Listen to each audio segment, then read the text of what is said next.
Shalom, saudara-saudara yang terkasih dalam Kristus. Puji Tuhan, pada hari ini kita bisa merayakan kebangkitan Tuhan kita, Tuhan Yesus Kristus.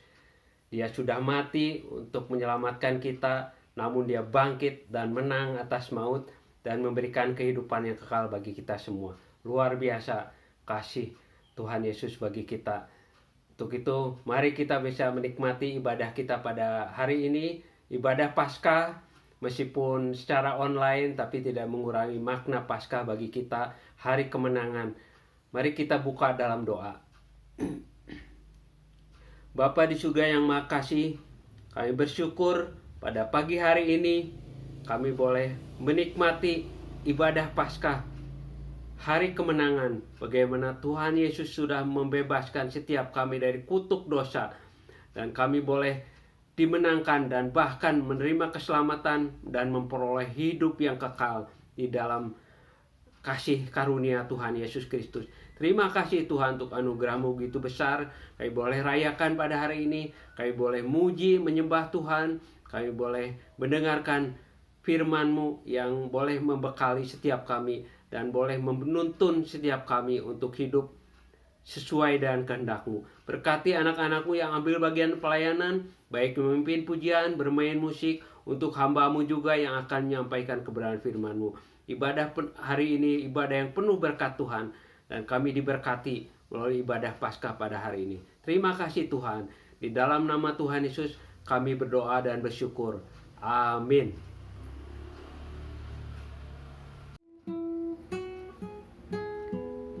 Shalom, saudara-saudara yang terkasih dalam Kristus. Selamat Paskah. Mari kita angkat pujian untuk mengagungkan Tuhan kita Yesus Kristus.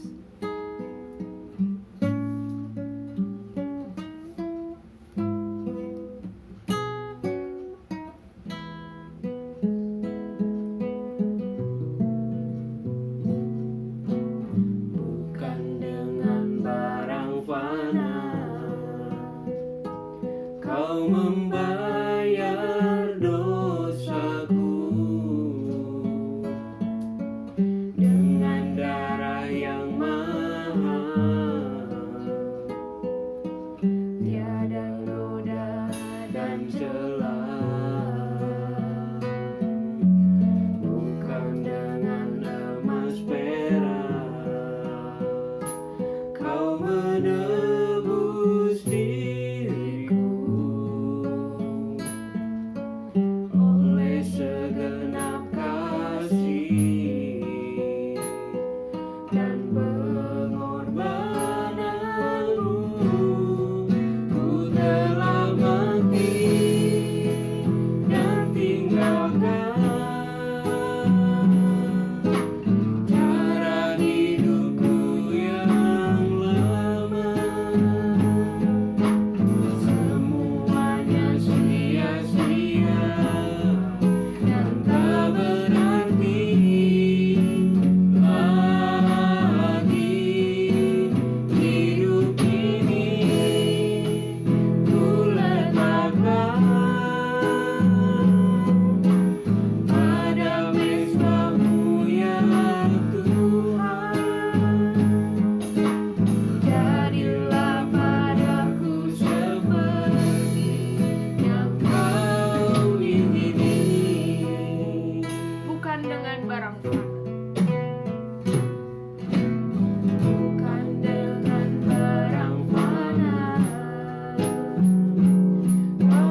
Haleluya, mari kita rayakan Tuhan Yesus hidup. Kubur kosong membuktikan Dia hidup.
Kita mendengarkan firman, mari kita menyembah Tuhan.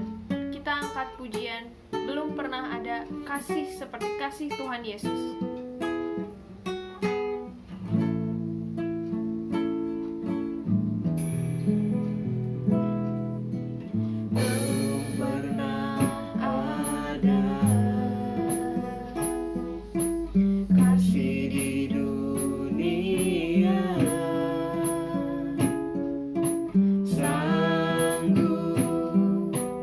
Menerima diriku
Saudara yang dikasihi oleh Tuhan kita Yesus Kristus, selamat hari Minggu, selamat juga untuk merayakan Paskah pada hari yang istimewa ini. Dan kita patut bersyukur pada Tuhan karena Dia masih memberikan pada kita untuk memuliakan Dia beribadah walaupun masih online. Tetapi ini adalah sesuatu yang terus kita ucap syukur karena Tuhan terus membuka ruang buat kita dalam keadaan yang terbatas. Untuk memuji Dia yang tidak terbatas. Pada saat ini kita akan merayakan kebangkitan Tuhan Yesus, akan kita melihat firman Tuhan yang menghantar kita untuk memahami pesan Tuhan di hari yang istimewa ini. Saya akan ambil itu dari Injil Matius pasal yang ke-28. Injil Matius pasal yang ke-28 yang temanya adalah Tuhan Yesus bangkit.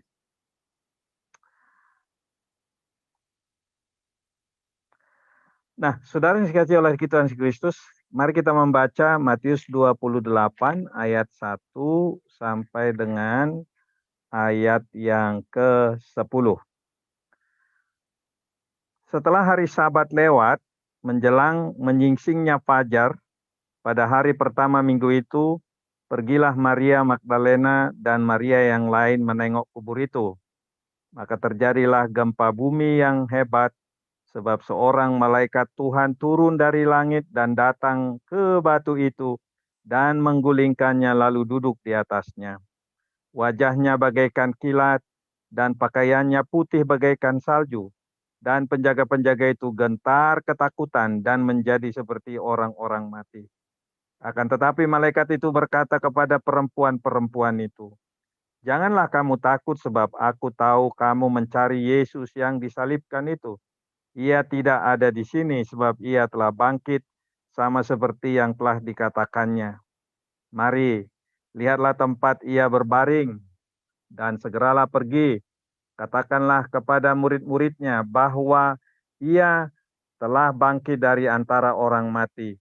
Ia mendahului kamu ke Galilea. Di sana kamu akan melihat dia.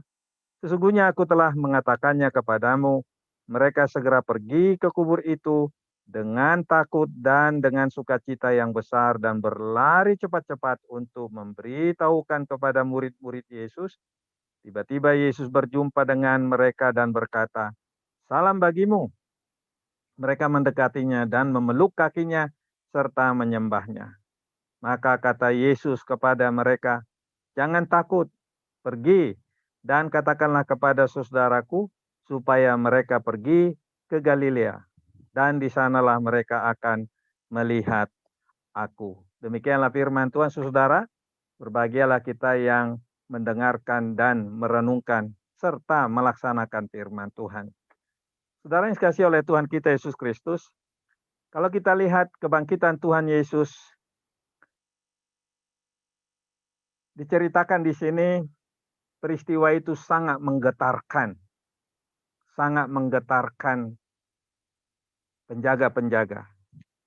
Dikatakan bahwa setelah hari Sabat lewat, menjelang menyingsing fajar pada hari pertama minggu itu, dikatakan di sana pada waktu Maria dan Maria Magdalena dan Maria yang lain menengok kubur itu, kemungkinan sekali bahwa mereka belum sampai ke situ atau mungkin mendekatinya. Tiba-tiba dikatakan terjadilah gempa bumi yang hebat sebab seorang malaikat turun dari langit dan datang ke batu itu menggulingkannya lalu duduk di atasnya.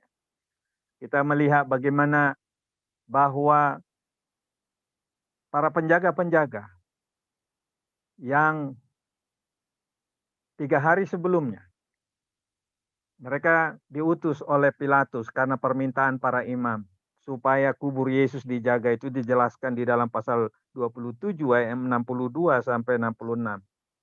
Kalau kita lihat dalam ilustrasi ini, penjaga-penjaga itulah orang-orang yang hebat, orang-orang yang terpilih.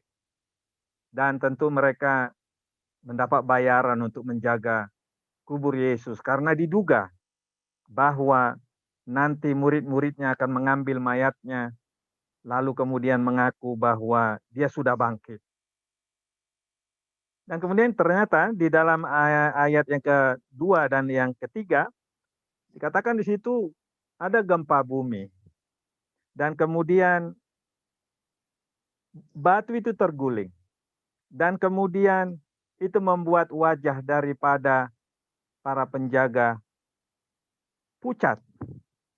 Penjaga-penjaga itu gentar, ketakutan, dan menjadi seperti orang mati.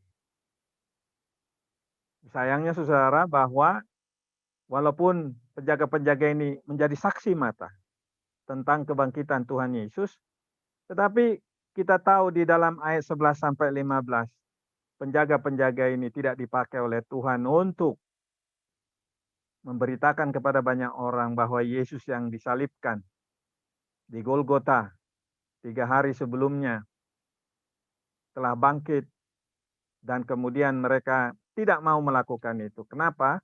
Karena kita tahu di sini bahwa mereka disuap. Ayat 12, sesudah berunding dengan tua-tua, mereka mengambil keputusan lalu memberikan sejumlah besar uang kepada serdadu-serdadu itu. Dan dikatakan mereka menerima uang itu berbuat seperti yang dipesan kepada mereka. Dan mereka berhasil untuk memberikan pesan bahwa mayat Yesus diambil oleh para muridnya. Saat kita merayakan, memperingati kebangkitan Tuhan Yesus, kita tahu bahwa peristiwa itu peristiwa yang benar terjadi. Itu juga disampaikan oleh Injil Markus.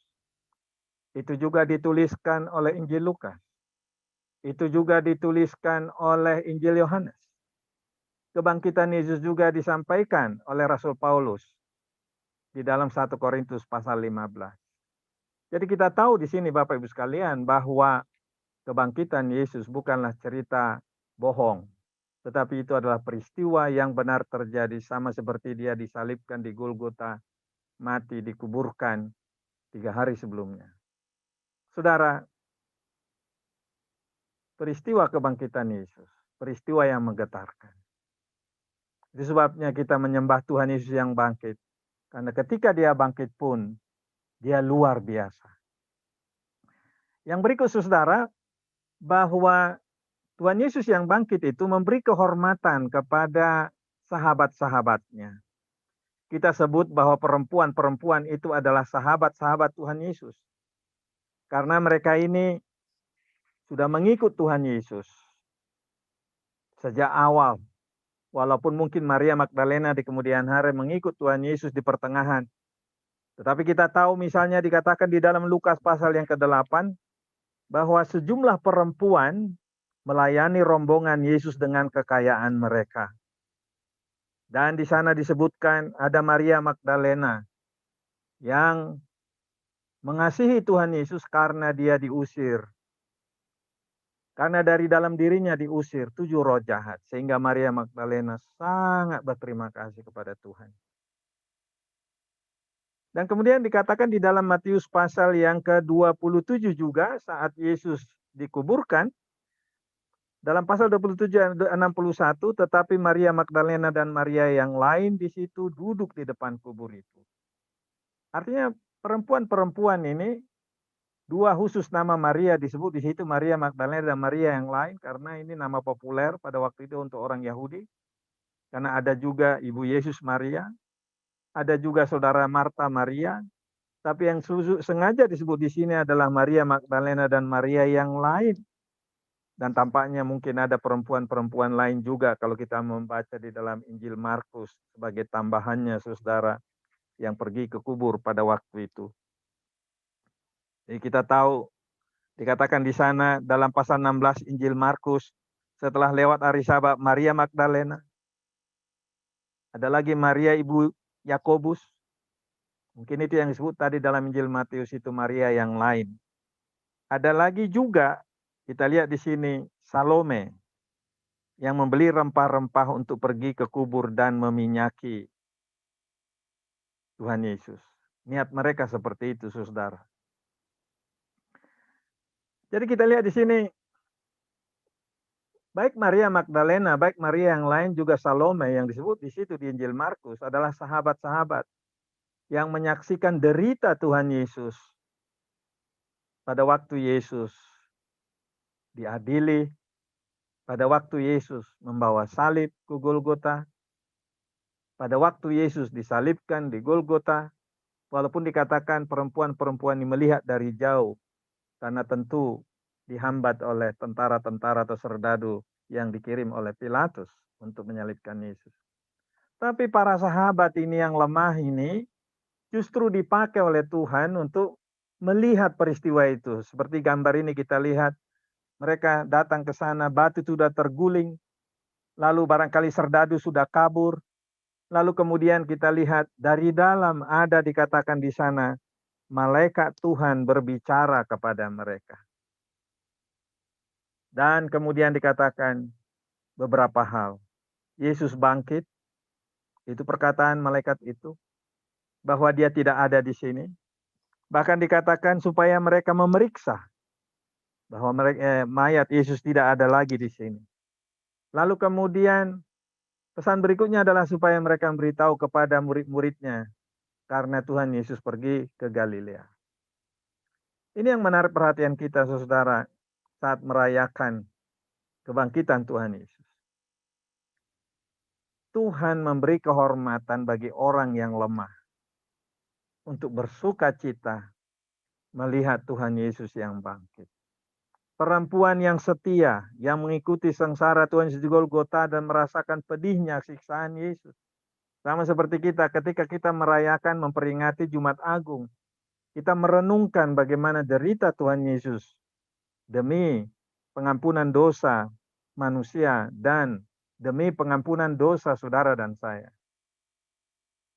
Dan orang-orang yang lemah ini disengaja kita lihat diberi ruang oleh Tuhan.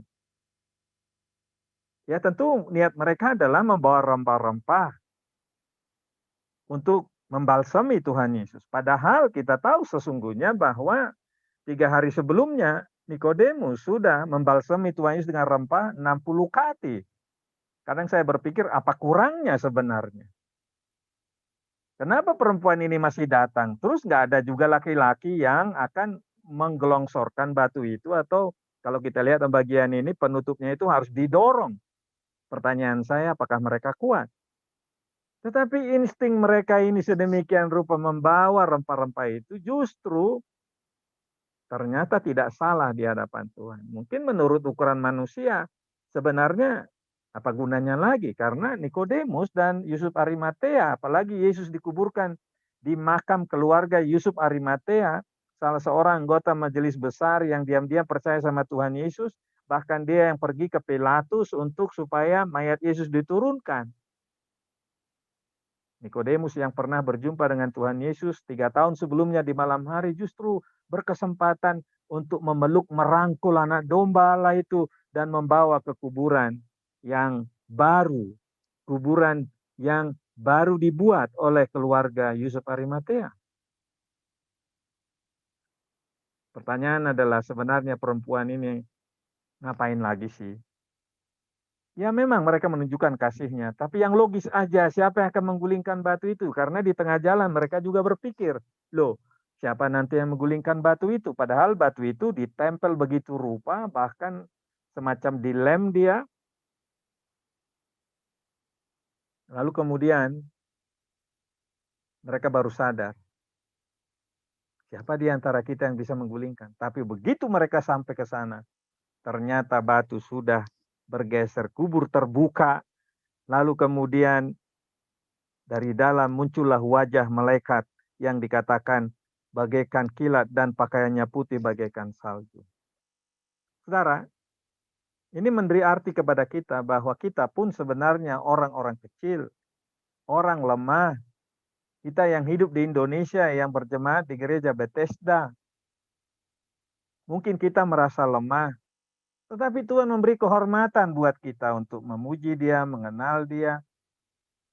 Diberi kehormatan oleh Tuhan bagi kita supaya kita menjadi anggota tubuhnya. Semua warga jemaat gereja Bethesda di Bandung tentu adalah orang-orang yang sudah ditebus oleh darah Tuhan Yesus. Mengaku bahwa Yesus Kristus adalah juru selamat yang mati di kayu salib di Golgota. Dalam kelemahan kita, apalagi sekarang ini pada masa pandemi COVID, kita banyak kelemahan, kesulitan ekonomi, kesulitan pergerakan, keterbatasan sosial, dan lain sebagainya. Tapi biarlah kiranya di rumah masing-masing kita tahu bahwa Tuhan menyapa kita orang-orang lemah untuk mengetahui bahwa Sang Juru Selamat kita itu adalah pribadi yang powerful, yang telah mengalahkan maut dan yang kemudian hidup dan sudah keluar dari kuburnya. Jadi itu sebabnya saudara dan saya, kita beribadah pada hari ini untuk memuliakan Tuhan Yesus yang bangkit itu. Sama seperti perempuan di masa lalu, sama seperti murid-muridnya di masa lalu, sama seperti malaikat di masa lalu berkata, dia telah bangkit. Kita pun, warga jemaat gereja Bethesda, merayakan, mengakui dengan ibadah kita, dengan kehidupan kita, mengakui bahwa memang benar Sang Juru Selamat kami, Yesus Kristus. Apapun kata orang mengenai Tuhan Yesus Kristus, sama seperti penjaga-penjaga itu, mereka berdusta, imam kepala juga mengarang dusta. Tapi kita tidak mau dilumpuhkan atau diblok oleh apapun hoax, berita-berita yang merendahkan Tuhan Yesus. Tapi bagi kita, bagi perempuan-perempuan, bagi murid-murid, bagi Nikodemus, bagi Yusuf Arimatea yang memiliki kubur itu, Yesus adalah luar biasa. Sang Juru Selamat yang telah bangkit dari kematian. Yang berikut saudara, kalau kita lihat dalam bagian ini disampaikan juga sangat menarik perhatian kita bahwa perempuan-perempuan itu mendapat kehormatan. Bukan hanya melihat kubur yang kosong, tapi sesuai dengan saran malaikat itu dikatakan mereka pergi, ya. Dan segeralah mereka pergi setelah mendengarkan apa yang dikatakan oleh para malaikat. Segeralah mereka pergi dari kubur itu dengan takut. Perhatikan kata emosi digunakan di sini. Ada ketakutan, ada kegentaran. Tapi berbaur juga dengan sukacita. Seperti nano-nano perasaan mereka. Ada juga keheranan, ada juga kebingungan. Tapi barangkali mereka mengingat juga perkataan Tuhan Yesus yang disampaikan 3 kali. Bahwa dia akan menderita, akan mati, kemudian dikuburkan, lalu kemudian akan bangkit pada hari ketiga. Barangkali mereka sebagian ingat. Tapi rada-rada nggak percaya juga. Tapi toh mereka pergi, dikatakan di sana 8. Mereka segera pergi dari kubur itu dengan takut dan sukacita yang besar dan berlari cepat-cepat untuk memberitahukan pada murid-muridnya, yaitu murid-murid Yesus. Kita lihat dalam ilustrasi ini, bahkan perempuan-perempuan itu berjumpa dengan Tuhan Yesus yang bangkit. Dalam ilustrasi ini kita bisa melihat, bahkan dikatakan di situ tiba-tiba Yesus berjumpa dengan mereka, salam bagimu. Lalu dikatakan oleh Injil Matius ada yang mendekat, bahkan memeluk kaki Yesus serta menyembahnya. Persepsi mereka terhadap Tuhan Yesus menjadi berbeda. Dia bukan lagi manusia biasa yang mereka lihat sebagai sang guru.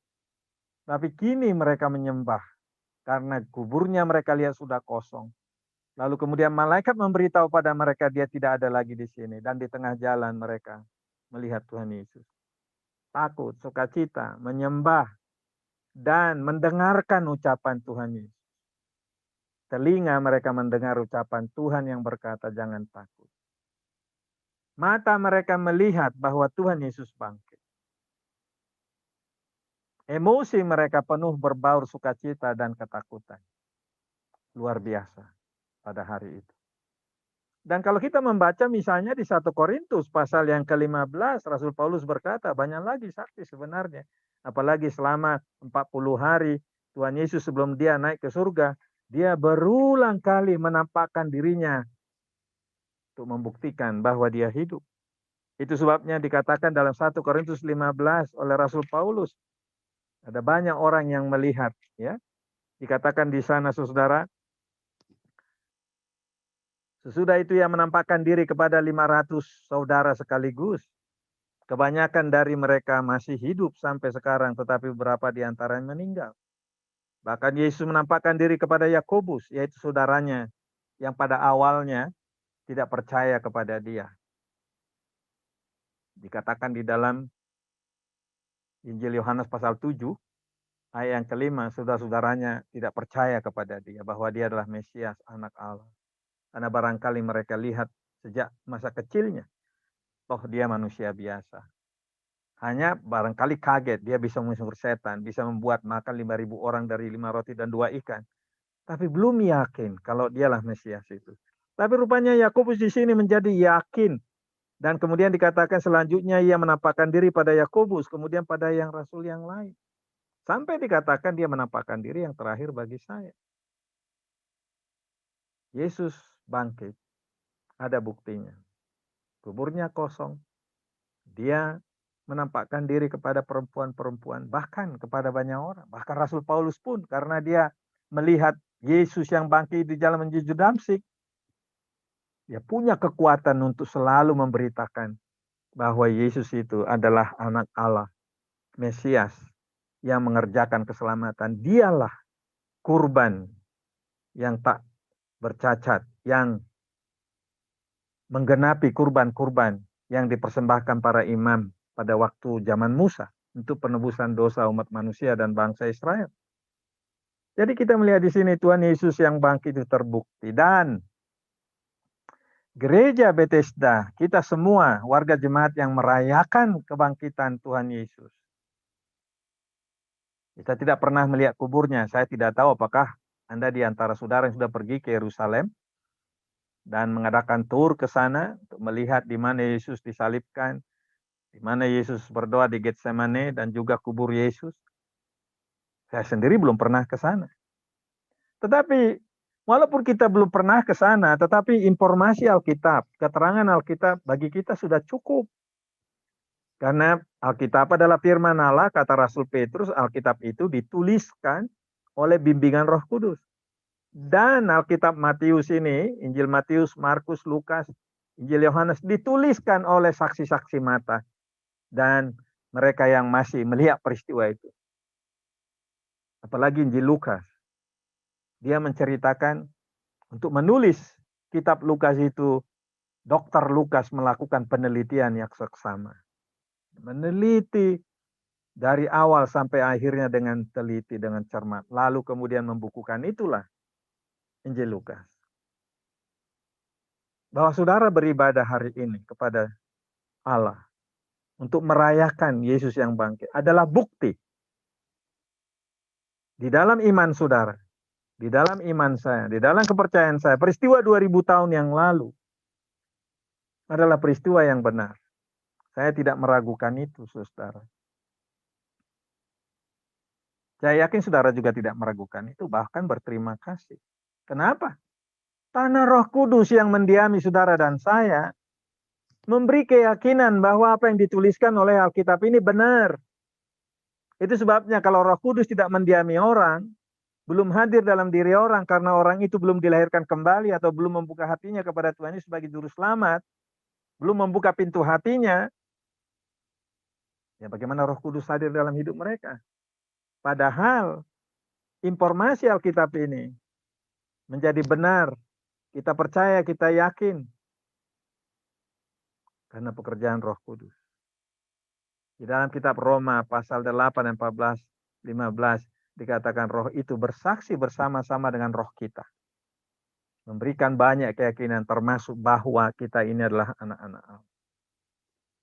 Jadi betapa penting ibadah yang kita lakukan pada hari ini, ibadah Paskah. Menjadi bukti kepada dunia. Menjadi bukti kepada lingkungan masyarakat di mana kita berada. Benar dikatakan Alkitab. Yesus juru selamat yang telah mati di kayu salib untuk menanggung dosa manusia, dia telah bangkit. Jadi teruslah beribadah, teruslah menyanyi, menyembah Tuhan Yesus. Lagu-lagu yang mengagungkan Tuhan Yesus, seperti kalau misalnya perempuan-perempuan itu menyembah kaki Yesus, kita menyembah dia dengan pujian, dengan mulut kita, dengan hati kita, dengan kehidupan kita. Apa artinya bagi kita saudara yang lebih jauh dari peristiwa kebangkitan ini? Apakah ada artinya bagi kita saudara? Tentu ada. Saya ingin mengajak saudara untuk melihat 4 hal tentang arti daripada kebangkitan Tuhan Yesus di dalam kehidupan kita masing-masing. Yang pertama adalah bahwa dengan kebangkitan Tuhan Yesus, itu berarti benarlah yang dikatakan oleh Tuhan Yesus sebelum dia menyerahkan dirinya untuk disalibkan di Golgota. Waktu dikatakan dalam Yohanes pasal yang ke-11, Lazarus mati, lalu kemudian Yesus lambat datang, tetapi kemudian kira-kira 3 hari kemudian atau 4 hari kemudian, kalau kita lihat di sana, mereka pergi ke Betania dan melihat di mana kuburan Lazarus.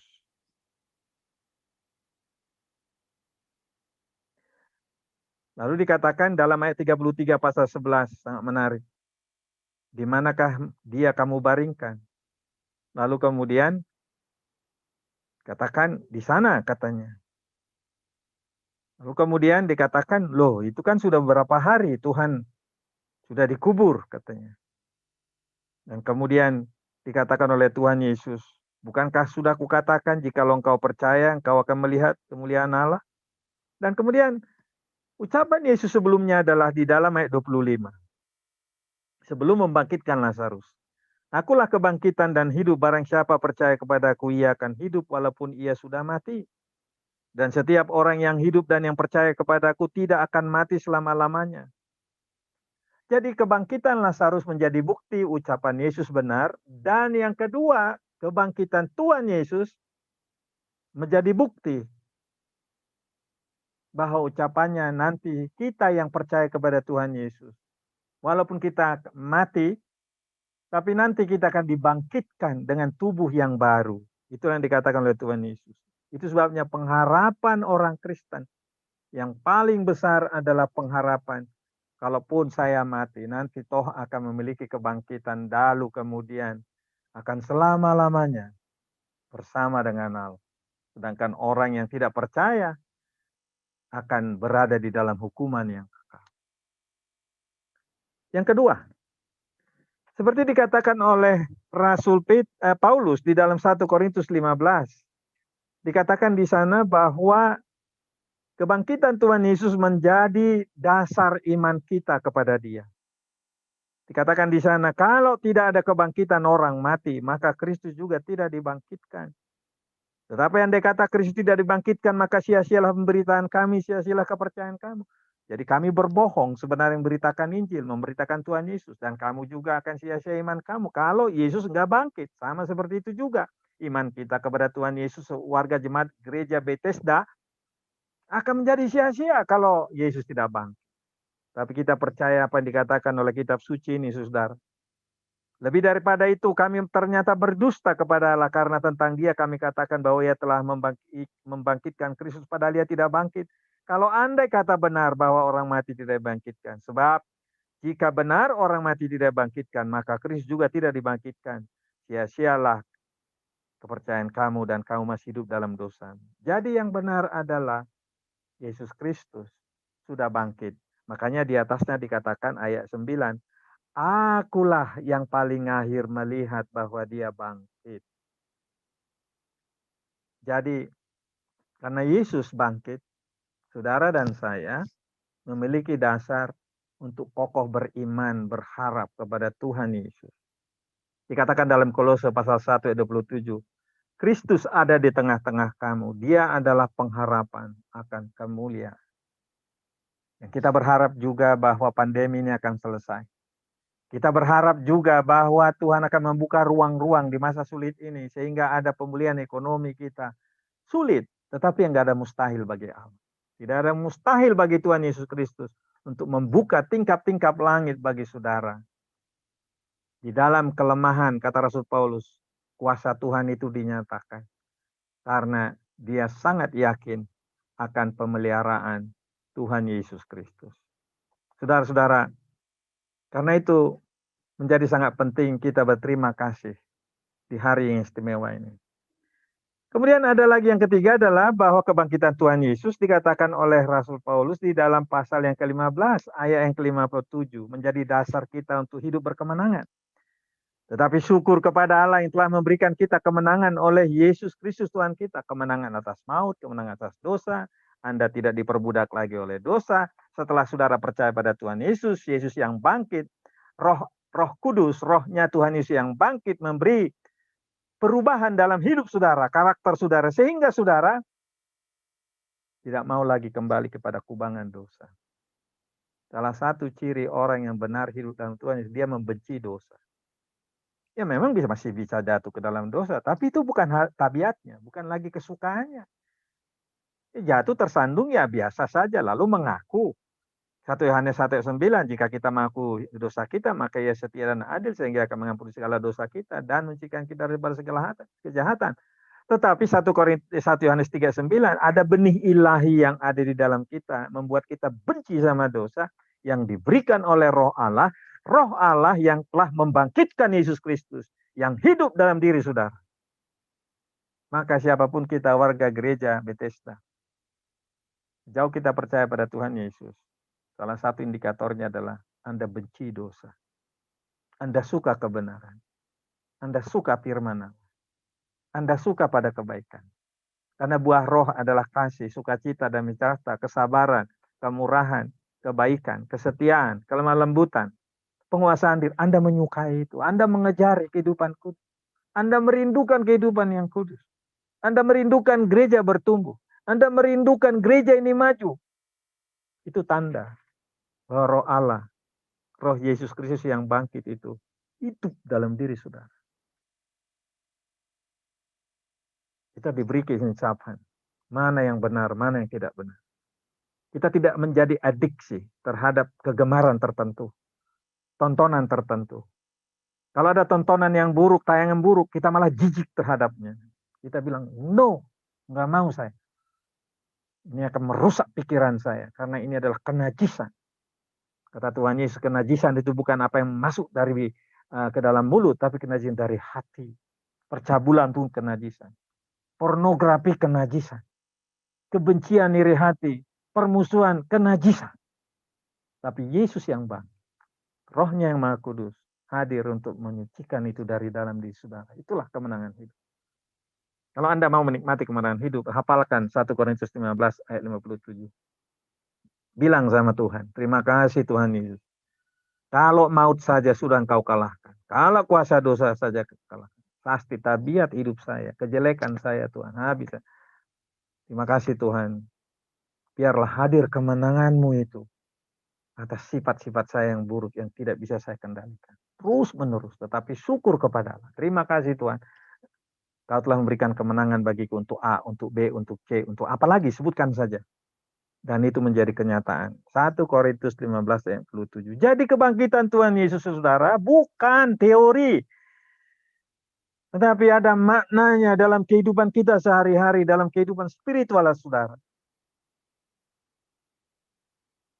Itu sebabnya orang yang percaya pada Tuhan Yesus dan merayakan kebangkitan Tuhan Yesus powerful dalam hidup mereka. Boleh sih lemah keadaan fisik mereka, tapi rohani mereka, batin mereka, iman mereka. Lihatlah kadang-kadang orang terbaring di rumah sakit. Tapi iman mereka, pengharapan mereka kepada Tuhan sangat kuat. Bahkan mereka berkata, andai kata pun Tuhan aku mati, toh aku sudah bersama dengan Engkau. Siapa takut? Kira-kira begitu yang saya lihat orang-orang yang misalnya terbaring di rumah sakit. Orang-orang yang percaya karena mereka tahu tubuh ini adalah milik Tuhan Yesus. Dan yang terakhir, 1 Korintus pasal 15 ayat 8. Karena Yesus bangkit, karena itu saudara, kata Rasul Paulus, berdirilah teguh, jangan goyah, dia selalu dalam pekerjaan Tuhan. Warga jemaat gereja Bethesda di Bandung. Dia dalam pekerjaan Tuhan ya, karena ada Tuhan Yesus yang bangkit. Anda melayani Tuhan Yesus yang hidup, yang bangkit, dia akan datang sebagai Raja, dinantikan segala bangsa. Bahkan dalam Roma pasal 8 dikatakan 19-20, bahwa segala makhluk rindu menanti kedatangan supaya anak Allah dipermuliakan. Dan kita anak-anak Allah juga dipermuliakan bersama dengan dia. Bayangkan, segala makhluk rindu. Sabar saudara-saudara ya. Kalau saudara menghadapi masalah, sabar, beriman, bertekun. Jangan mengeluh, berharap. Percaya kepada Tuhan Yesus. Saya teringat waktu saya saat teduh. Tadi pagi, waktu saya saat teduh, saya dalam merenungkan melihat bagaimana Yesus membawa murid-muridnya melintasi Danau Galilea, lalu kemudian ada taufan mengamuk, air masuk ke dalam perahu mereka, murid-murid panik, padahal Yesus tertidur mungkin karena lelah. Lalu murid-murid, guru kita binasa. Lalu Yesus menghardik danau itu, teduh sama sekali. Tiba-tiba Yesus mengajukan pertanyaan, imanmu di mana? Kan aku di sini. Kalau aku ada di sini, mau tidur kek, mau bangun kek, aman. Begitu sebenarnya maksudkan Tuhan Yesus. Kalau roh Allah ada di hati kita. Kalau roh Tuhan Yesus ada di hati kita. Karena Roh Kudus hadir di tengah dunia ini untuk melanjutkan, bahkan mewakili kehadiran Bapa, mewakili kehadiran Tuhan Yesus dalam gerejanya, dalam kehidupan kita, dalam rumah tangga kita. Berarti Tuhan Yesus hadir dong di dalam kekurangan kita. Coba, apa yang Anda hadapi dalam keluarga saat-saat ini? Ingat ya, selalu baca itu peristiwa Yesus membawa muridnya di Danau Galilea. Anda bayangkan krisis yang terjadi saat ini. Tapi ingat, Yesus berkata, di mana imanmu? Hei, jangan kehilangan iman. Aku ada. Itu yang penting. Maka Rasul Paulus berkata dalam ayat 58 ini. Sebab kamu tahu bahwa dalam persekutuan dengan Tuhan jerih payahmu tidak sia-sia. Karena itu saudara, kita merayakan kebangkitan Tuhan Yesus. Memuji Dia. Berterima kasih kepada Dia. Dalam pujian penyembahan kita. Kita meletakkan hormat kita kepada Dia. Sekaligus meletakkan semua kekhawatiran kita, kelemahan kita kepada Dia. Karena ada Tuhan Yesus yang bangkit, yang mengalahkan maut, yang mengalahkan dosa, mengalahkan iblis. Bukan hanya mengalahkan maut dan dosa, tapi mengalahkan iblis. 1 Yohanes 3 ayat 8. Anak manusia itu mati di kayu salib supaya darahnya mengalahkan kuasa iblis. Kalau Anda membaca kitab Injil, Anda lihat di sana, iblis itu kalau melihat Tuhan Yesus, langsung, anak Allah yang maha tinggi, kenapa engkau datang? Kau mau membinasakan kami sebelum waktunya. Tuhan Yesus tidak mau kompromi dengan iblis. Yang merusak manusia, yang mengganggu pikiran manusia. Yang menipu, yang menanamkan sikap negatif. Ketika Anda khawatir, iblis itu cari-cari celah untuk memperkuat kekhawatiran. Ketika Anda mulai benci seseorang, iblis pintar sekali.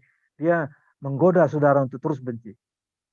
Makanya Anda harus menghafalkan 1 Korintus 15 ayat 7. Tetapi syukur kepada Allah yang telah memberikan kemenangan kepada kita. Oleh karena Tuhan kita Yesus Kristus yang bangkit. Sehingga Anda tetap setia, tekun, berdiri tegap. Pendeta tetap tegap melayani. Majelis juga begitu, penatua juga begitu. Warga jemaat juga begitu. Guru sekolah minggu juga begitu. Karena kita melayani Tuhan Yesus yang bangkit. Karena itu saudara, kita sebagai warga jemaat, teruslah beribadah kepada Dia. Datang menyembah Dia. Memuji Dia. Tak henti-hentinya kita menaikkan pujian. Sama seperti ilustrasi ini. Orang memuji menyembah Tuhan. Relakan dirimu menjadi saksi di masa COVID ini. Orang lain boleh putus asa. Tetapi mestinya Anda tidak. Anda tetap berharap. Anda terus berseru. Berdoa. Karena Dia hanya sejauh doa. Kita menyembah. Kita beribadah. Kepada Yesus yang bangkit, yang sanggup menyelesaikan segala sesuatu untuk saudara. Tuhan Yesus memberkati kehidupan saudara. Dia bangkit. Katakanlah saudara. Dia bangkit. Tuhan Yesus bangkit. Dan memberikan kemenangan kepada saya, kepada kami, kepada kita. Anak-anak Allah. Tuhan Yesus dimuliakan.